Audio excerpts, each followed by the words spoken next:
A fist shot through the air, fast enough to whistle. It stopped, 1 inch from a man's nose. The hand hung there, knuckles trembling. The big man's eyes crossed, trying to look at it. He didn't move. He couldn't. Sweat ran down his temple and dripped off his jaw. The whole room had gone silent. A second ago he'd been laughing, flexing, shouting for someone to fight him. Now his own breath was loud in his ears.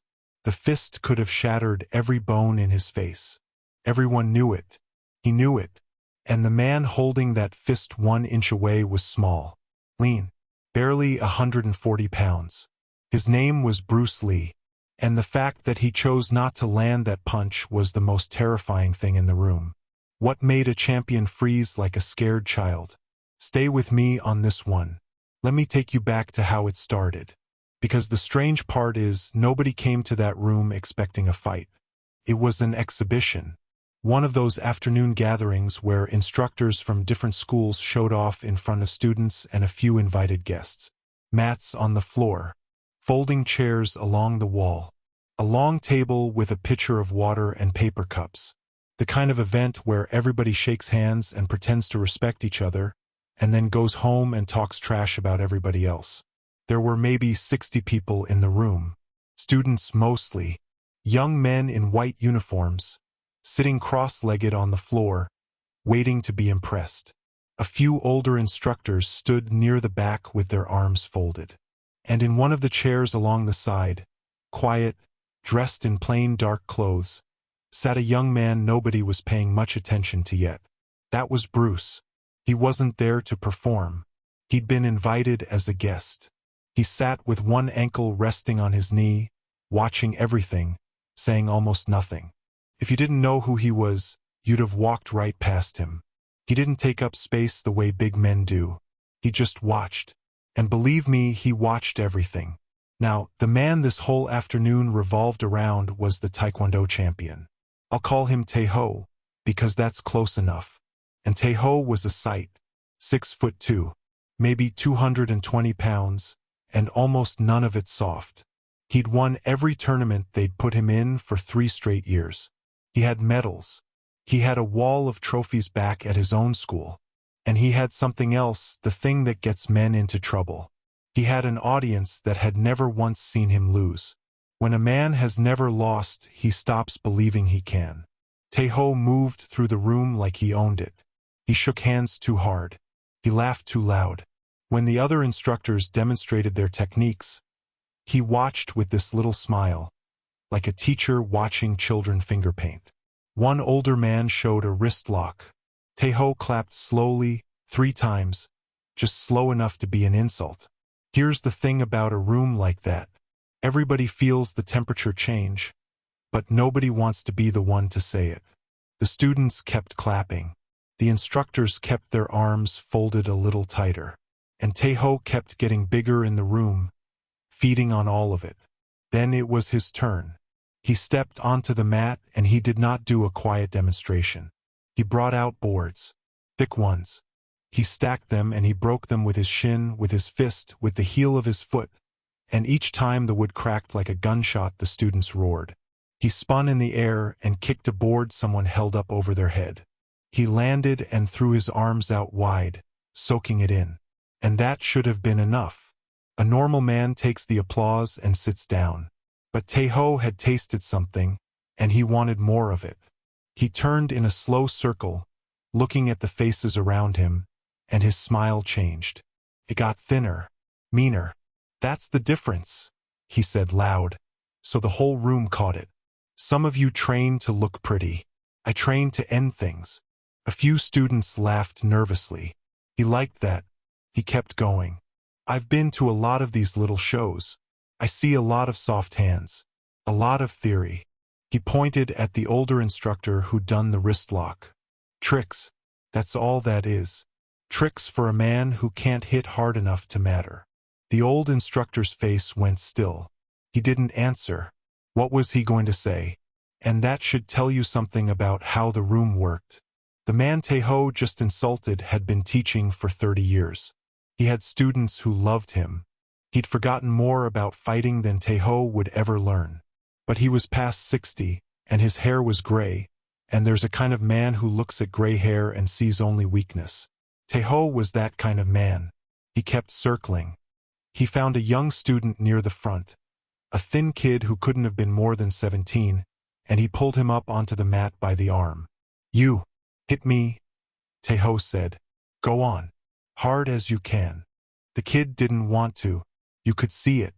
But 60 people were watching, and the champion's hand was tight on his arm, so he threw a nervous punch.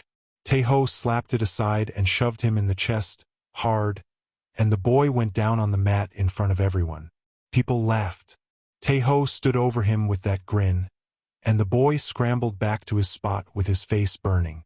That was the moment a few people in the room stopped enjoying the show. You can humiliate a grown man and call it sport.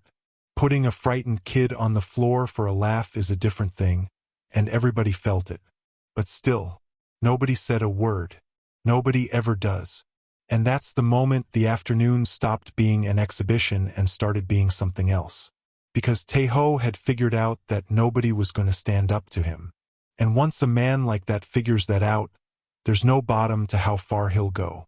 He was about to find the one person in the room who wasn't impressed.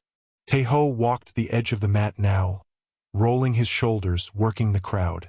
The students had stopped laughing nervously and started laughing along. That's how it spreads. One bully and 60 people who'd rather laugh with him than be his next target. "Anybody here disagree?"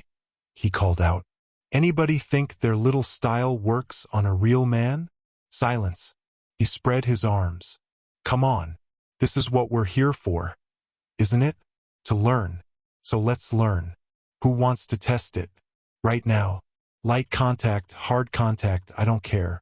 I'll go easy." He grinned at the word easy, and everybody understood it was a lie.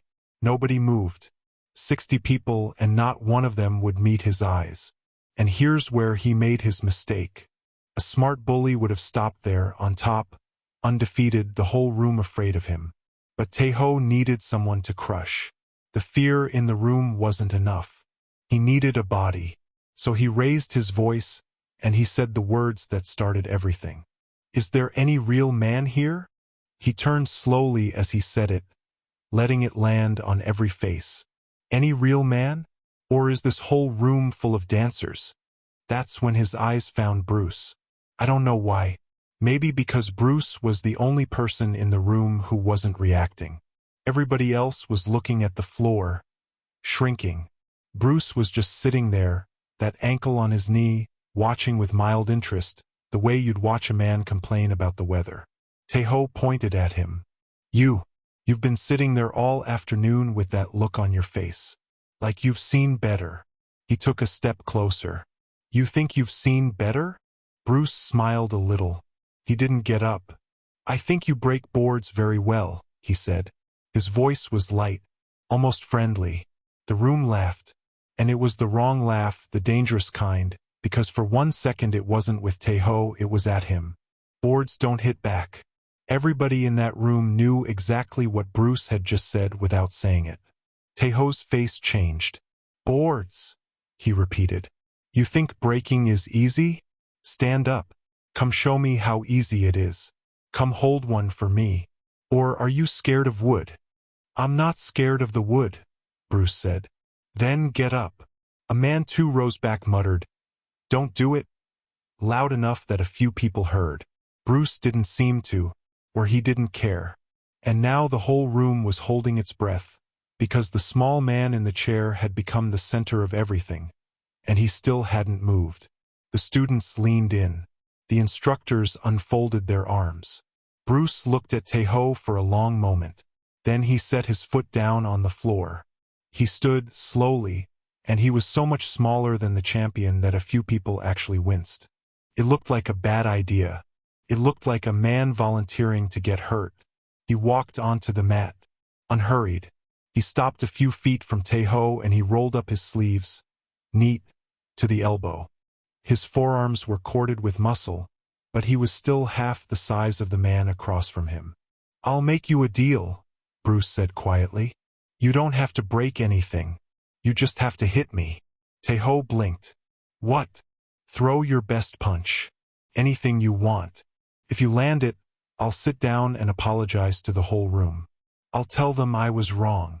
Bruce put his hands behind his back. Behind his back. I won't even use my hands. The room made a sound. A low murmur, half excitement, half horror. The old instructor near the wall took a step forward like he wanted to stop it. Tae-ho looked at this small man standing in front of him with his hands tucked behind his back, offering up his own face, and something in him snapped tight. This was an insult bigger than any word.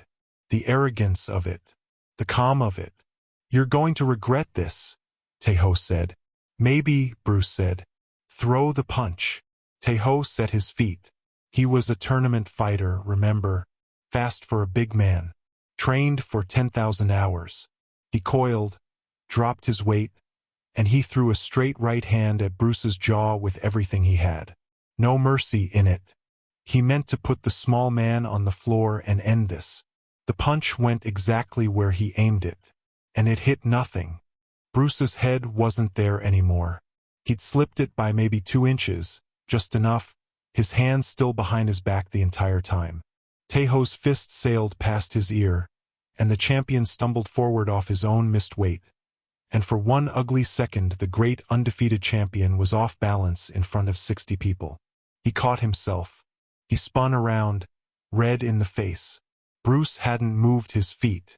He was standing right where he'd started, hands still behind his back, looking almost sorry about it.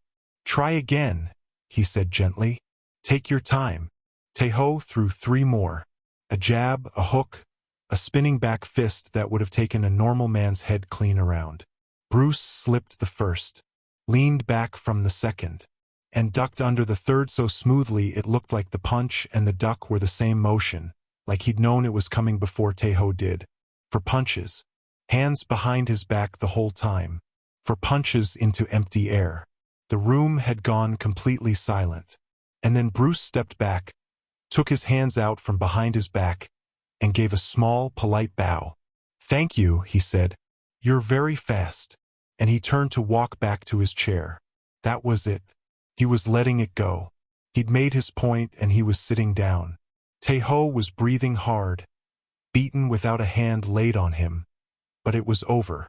The students started to relax. A few even smiled. The old instructor exhaled. The danger had passed. Bruce sat back down in his chair, calm as ever, and reached over to the side table and poured himself a paper cup of water. It was over, or so everyone in that room believed. Bruce had the cup halfway to his mouth when he heard it.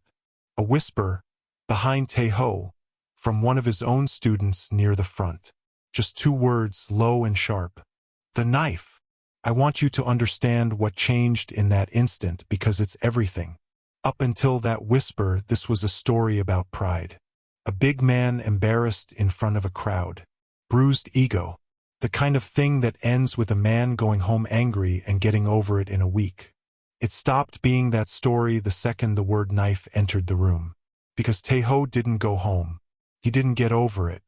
He stood there in the middle of the mat with 60 people watching him lose, and a thing happened behind his eyes that happens to certain men when they've been humiliated past what they can carry. The fight stopped being about winning. It became about erasing the witness. His student, a wiry kid near the front, reached into a gym bag against the wall and came out with something that caught the light. A training knife? No. Even from across the room you could see it wasn't rubber. It was a real blade, the kind some of them carried for weapons forms, 6 inches of steel with a taped handle. The kid held it low and slid it across the floor with his foot, and it spun to a stop right next to Tae-ho's shoe. The room understood all at once. You could feel it move through the crowd like cold water. The students who'd been smiling a second ago weren't smiling now. 2 of them stood up and backed toward the door. The old instructor said, Tae-ho, in a low warning voice, just his name.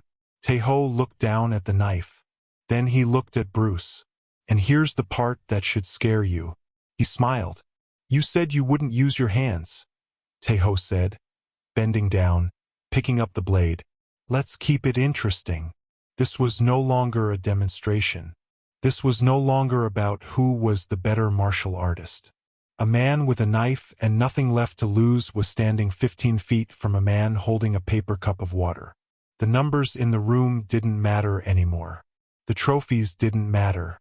There was steel out, and there was a person who decided to use it, and that changes the nature of everything. Now, if you've been with me this far, do me one quick favor. Hit that subscribe button. These stories take real work to put together, and that one tap tells me to keep finding them. That's all I'll ask. Let's get back to it, because this is where it turns. Bruce set the paper cup down on the table. He didn't jump up. He didn't take a fighting stance. He just set the cup down carefully so it wouldn't spill, and he stood. And the change in him was the thing nobody in that room ever forgot. Up to that point he'd been loose, almost playful, dodging punches like a game. That was gone now. His face went quiet and flat and absolutely still. His eyes locked onto Taeho and did not blink. Two of the students closest to the door slipped out into the hallway. They didn't want to see what came next. The old instructor moved along the wall toward the boy who'd been shoved earlier and put a hand on his shoulder, easing him back, getting him out of the way. The room was rearranging itself around the danger the way a crowd does when it understands, all at once, that something terrible might actually happen. The students nearest him said later that the temperature of the room seemed to drop. That's not real, of course. But that's how it felt to them, and I believe them because I felt a version of it. The feeling of being near a person who has just decided, completely, that they are willing to do whatever the next 10 seconds require. Put it down, Bruce said. 2 words. No heat in them. That was the frightening part. He wasn't angry. He was just telling Taeho a fact about the future. Make me, Taeho said. And he came. A man with a knife who knows how to move is one of the most dangerous things on earth, and Taeho knew how to move. He didn't slash wild. He came in controlled, blade low, his free hand up, exactly the way a trained man does it. He feinted high and cut low toward Bruce's stomach. A fast, tight stroke meant to open him up. Bruce wasn't there. He turned off the line of the blade, just a quarter step, and the knife passed across empty air where his belly had been.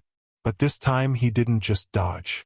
His hand came down like a striking snake and clamped onto Taeho's wrist, the knife wrist, and Taeho found out in one horrible second what that lean forearm was actually for. The grip was iron. He pulled back and could not move it. He twisted and could not break it.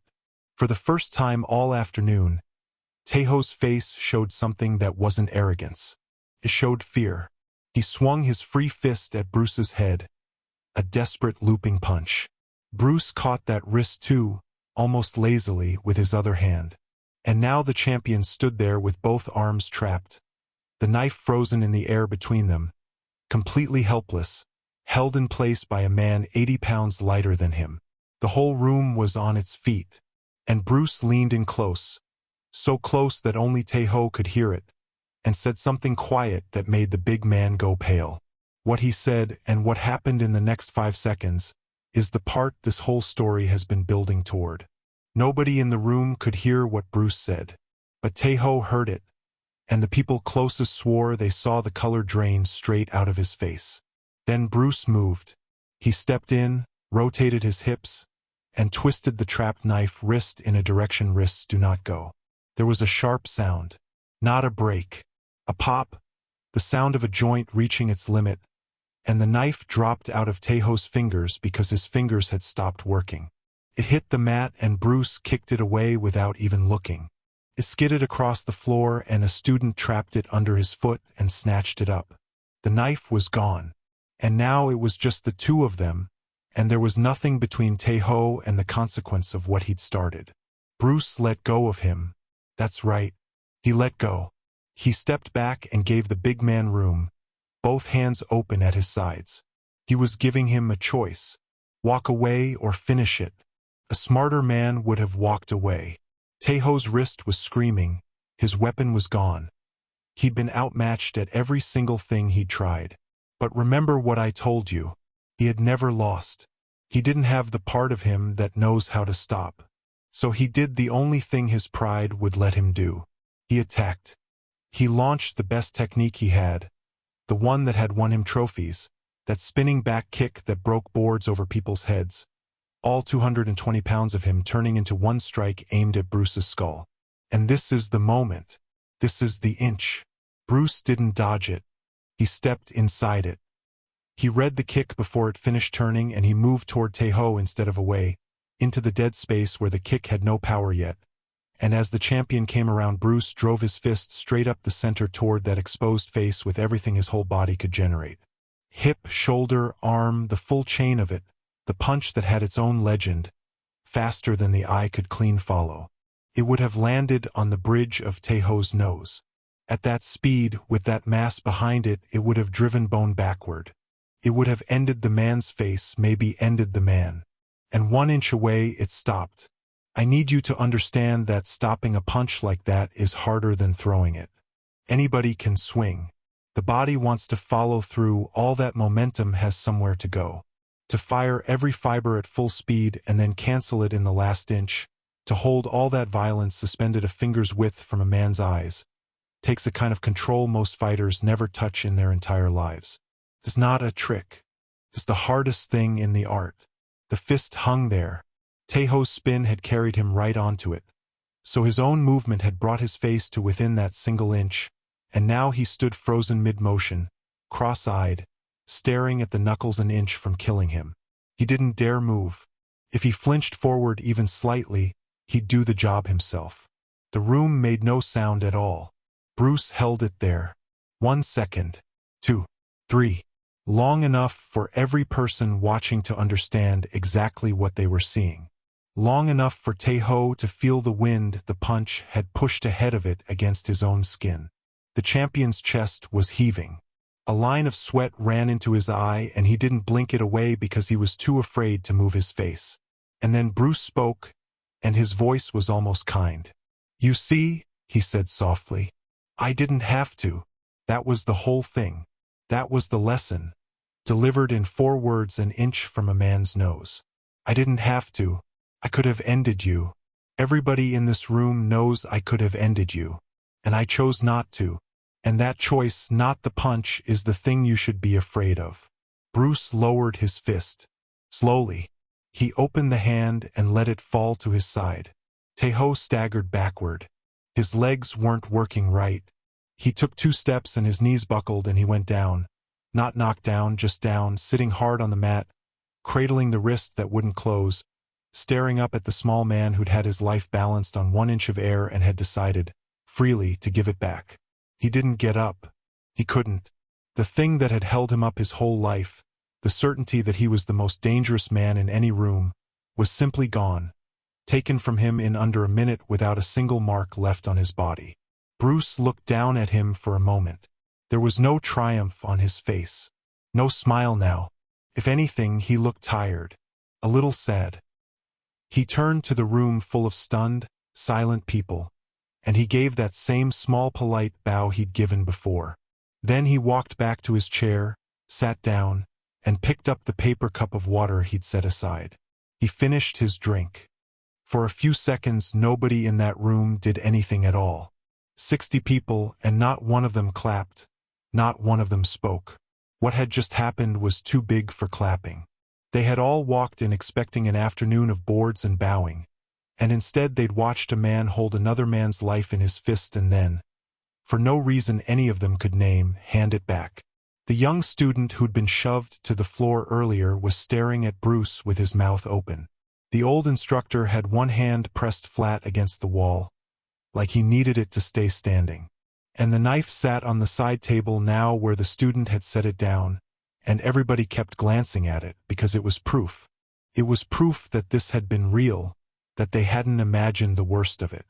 Here's what I keep coming back to all these years later. The story everybody tells about that afternoon isn't about the punch. It's about the inch. The space Bruce left between his fist and that man's face. Because anybody strong can close that distance. Takes nothing to finish a man who's already beaten. The whole world is full of people who, given the chance, will take that last inch every time. What people remembered was that he didn't. Taeho got up eventually. Two of his own students helped him to his feet, and the room parted to let him walk out, and nobody laughed at him, which is its own kind of mercy. He left his knife behind. He left a lot behind in that room. They say he didn't compete again for a long time. They say when he did come back, he was a different teacher. Quieter. He'd been to the edge of the worst thing that could happen to him, and a stranger had pulled him back from it for no reason at all, and a thing like that changes a man if he lets it. I'd like to think he let it. There's one more piece of it worth telling. Weeks after, the young student, the thin kid who'd been shoved down on the mat, tracked Bruce down. He wanted to train with him, and Bruce asked him one question first. He asked the boy what he thought he'd seen that day. The kid said he'd seen the fastest punch of his life, and Bruce shook his head and told him no. What you saw, he said, was a man stop. Anybody can learn to throw it. Learning to stop it is the whole point. The boy didn't understand right away. Most people don't. But he kept it with him, and years later, teaching his own students, he'd tell them the same thing, an inch from their faces, until they understood it too. And Bruce? He never told the story. People who were there told it for him for years, and the details shifted the way details do, but the inch was always in there. The inch never changed. Whatever else got bigger or smaller in the retelling, every version came down to the same picture. A small man, a huge man, a fist, and 1 inch of space that meant everything. Because here's the truth he understood that the champion never did. Real power isn't in what you can do to someone. Taekwondo could break boards all day.